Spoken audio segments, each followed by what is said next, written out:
talk about Scott and his relationship with Megan and the tensions they face. Yeah, well, so from the outset, you think this is the most perfect relationship, Scott and Megan, and from the window of the train, Rachel sees this idyllic couple who seem to be madly in love, and everything's great, but obviously everybody has their shadows and their demons, and Scott and Megan have real problems, I think, in their relationship. Megan is suffering from a huge amount of past issues which she's not really addressed, and they're affecting her present life and her relationship with Scott. And Scott's a little older than her as well, and I think Scott's in a place where he wants children. Megan doesn't want children. And there's a lot going on. Without giving the story away, you know, this is a man who ends up losing everything and is lied to, he's betrayed, he's deceived, he's angry, he feels guilty, he's racking his brain as to why this would happen to him and what did he do anything to cause it, you know. So he's a real broken individual, but I think everybody in this film is slightly broken to different levels, and everybody's trying to rectify it in a way. You touch on the theme of voyeurism. Talk about how we tend to idealize other people's lives and just the role of voyeurism in this film.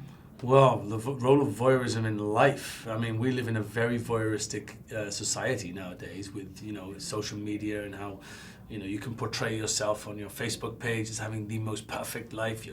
You know, people might look at my life and think, wow, look at he's traveling all the time, they're staying in hotels, making movies. We all have our crosses to bear, and life's not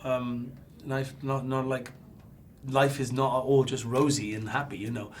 And I think this film touches on something that I think we're all culprits of. I think we're all inquisitive creatures. Human beings are inquisitive by nature, and it's probably why we still exist on this planet, because of that fact.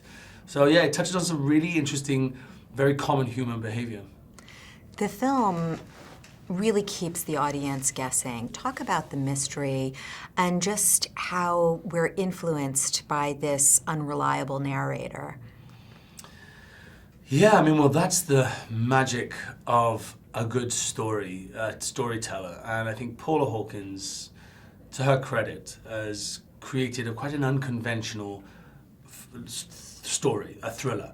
It doesn't spoon feed you the story whatsoever. And I think the film absolutely honors the book in that respect, because I feel like a jury watching the film. You know, you're presented with all these stories and facts, and sometimes they're not clear facts.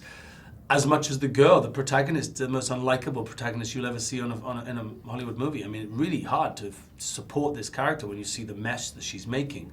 But she allows you through her eyes to piece the story together. I mean, it's a great psychological thriller, and it absolutely keeps you on your toes. It doesn't really let you sit back and go, okay, I'll just enjoy this bit. There's none of that, you know. And then layered with this incredible score Danny Elfman has created for the film, which I think is just incredible. Yeah. Just quickly, talk about Emily's moving performance. I think it's probably one of the most powerful performances I've seen, not just Emily, but any actress play. It's a very difficult role. I mean, to pull that off, I mean, it's exhausting to watch, to see.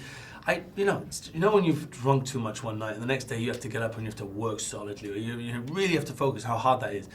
Emily was playing that for the whole film. She's either inebriated or dealing with the day after the night, you know.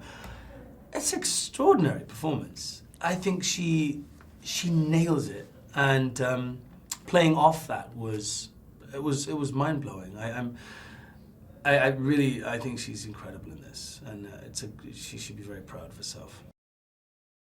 Independence Day Resurgence has been given a $200 million budget, $125 million more than Independence Day 1, which had a $75 million budget and had a box office result of more than $800 million, making it the highest grossing movie of 1996. Click here for more cool videos. Thanks for watching.